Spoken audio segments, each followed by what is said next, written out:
आज शहीदी दिवस है। भगत सिंह, सुखदेव, राजगुरु जी तीनों को आज ही के दिन फांसी पे लटकाया गया था।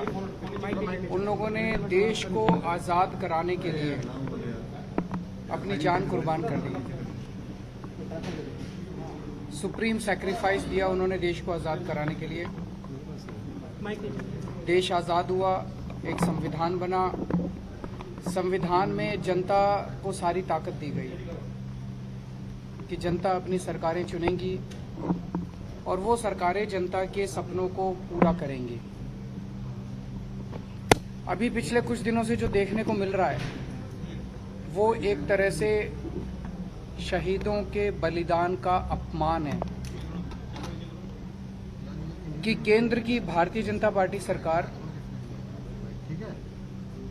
दिल्ली में नगर निगम के जो चुनाव होने थे उसमें सब लोग जानते हैं कि इस बार उनका भारतीय जनता पार्टी का पूरी तरह से सफाया होने वाला था। अपनी हार से बचने के लिए उन लोगों ने पहले तो स्टेट इलेक्शन कमीशन पे दबाव डाल के चुनाव को टलवा दिया और अब एक अमेंडमेंट ला रहे हैं जिसके जरिए वो चुनाव को कई महीनों के लिए टालने जा रहे हैं। ये बेहद दुखदाई है। अगर इस देश के अंदर चुनाव ही टल गए तो फिर जनतंत्र क्या बचेगा, फिर जनता की आवाज क्या बचेगी। फिर तो सबसे ज्यादा दुख आज के दिन भगत सिंह की आत्मा को होगा जिन्होंने अपनी फांसी पे चढ़ के उन्होंने इस देश को आजाद कराया था। इस दिन के लिए थोड़ी कराया था कि एक सरकार आएगी और चुनाव ही खत्म कर देगी इस देश के अंदर से। जनता को बेसिक अधिकार है चुनने का, अपनी सरकारों को चुनने का। तो मेरा केंद्र सरकार से ये अपील है, हार जीत तो लगी रहती है। आप आज जीत रहे हो, इस राज्य में आप जीतते हो, उस राज्य में दूसरे जीतते हैं, इधर कोई जीतता है, उधर कोई जीतता है। हार जीत लगी रहती है।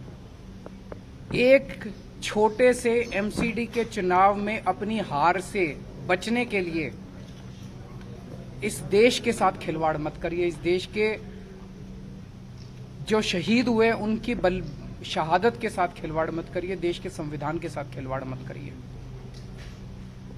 आज कह रहे हैं कि हम तीनों नगर निगम एक करने जा रहे हैं, इसलिए हम चुनावों को टाल रहे हैं। क्या इस बेसिस पे चुनाव टाले जा सकते हैं? कल को गुजरात का चुनाव होगा, एक चिट्ठी लिख देंगे सेंट्रल इलेक्शन कमीशन को कि भाई हम गुजरात को और महाराष्ट्र को एक करने जा रहे हैं, इसीलिए गुजरात के चुनाव मत कराओ। अगली बार लोकसभा का चुनाव होगा, लोकसभा के चुनाव में भारतीय जनता पार्टी हार रही होगी तो एक चिट्ठी लिख देगी सेंट्रल इलेक्शन कमीशन को कि हम तो पार्लियामेंट्री सिस्टम खत्म करके प्रेसिडेंशियल सिस्टम लाने जा रहे हैं, इसलिए चुनाव मत कराओ। क्या चुनाव टाले जा सकते हैं? तो अपनी हार के डर से जो ये लोग चुनाव टाल रहे हैं, ये सीधे सीधे इस देश के साथ खिलवाड़ है। मेरी प्रधानमंत्री जी से हाथ जोड़ के अपील है, कल बीजेपी रहेगी नहीं रहेगी, आम आदमी पार्टी रहेगी नहीं रहेंगे, मोदी जी रहेंगे नहीं रहेंगे, केजरीवाल रहेगा नहीं रहेगा, ये जरूरी नहीं है।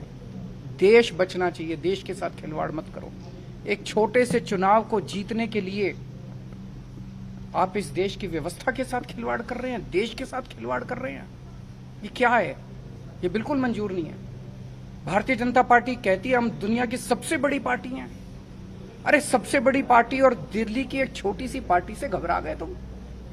दिल्ली के एक छोटे से चुनाव से घबरा गए तुम? क्या हिम्मत है यार तुम्हारे अंदर, लानत है तुम्हारे अंदर। मैं चैलेंज करता हूं बीजेपी को, हिम्मत है तो एमसीडी के चुनाव टाइम पे करा के दिखाओ और जीत के दिखा दो, हम राजनीति